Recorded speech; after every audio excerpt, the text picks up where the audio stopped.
చనిపోయిన వాళ్ళు తిరిగొస్తే ఆ ఫీలింగ్ ఎలా ఉంటుందో కదా! వరంగల్ ఎంజీఎం హాస్పిటల్‌లో ఏం జరిగిందంటే, అతని పేరు కుమారస్వామి. అతనికి 50 ఇయర్స్. అతను వాళ్ళ వైఫ్ విడిపోయి ఆల్మోస్ట్ 20 ఇయర్స్ అవుతుందంట. ఇద్దరికీ కాంటాక్ట్స్ లేవు.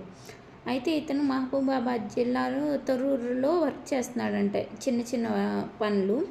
అయితే అక్కడ ఎవరో అతను పడిపోయాడంట. అతన్ని తీసుకెళ్ళి హాస్పిటల్‌లో జాయిన్ చేశారు. గవర్నమెంట్ హాస్పిటల్ ఎంజీఎంలో వరంగల్‌లోని. అయితే వాళ్ళ వైఫ్‌కి ఇన్ఫర్మేషన్ పాస్ చేశారంట పోలీసులు. మీ హస్బెండ్ చనిపోయారమ్మా, వచ్చి బాడీ కలెక్ట్ చేసుకోండి.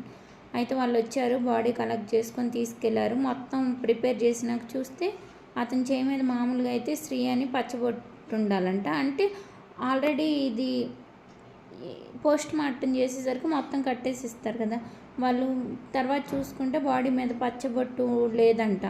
ఇది మా హస్బెండ్ బాడీ కాదని రిటర్న్ ఇచ్చేసి మా హస్బెండ్ బాడీ ఇవ్వండి, మేము వెళ్ళి ఇది చేసేస్తామని అడిగారండి. అయితే వాళ్ళంతా చెక్ చేసినాక అక్కడ ట్విస్ట్ ఏందో తెలుసా, అసలు అతను చనిపోలేదంట, ఆ హాస్పిటల్లోనే ట్రీట్మెంట్ తీసుకుంటున్నారని చెప్పారంట. అట్లా ఉంటాయి ఈ మనతోని. మన టెక్నాలజీ కాదు, మన వాళ్ళు చేసే పనులు ఒక్కోసారి, ప్రతిసారి అనట్లేదు, ఒక్కోసారి అట్లా ఉంటాయి.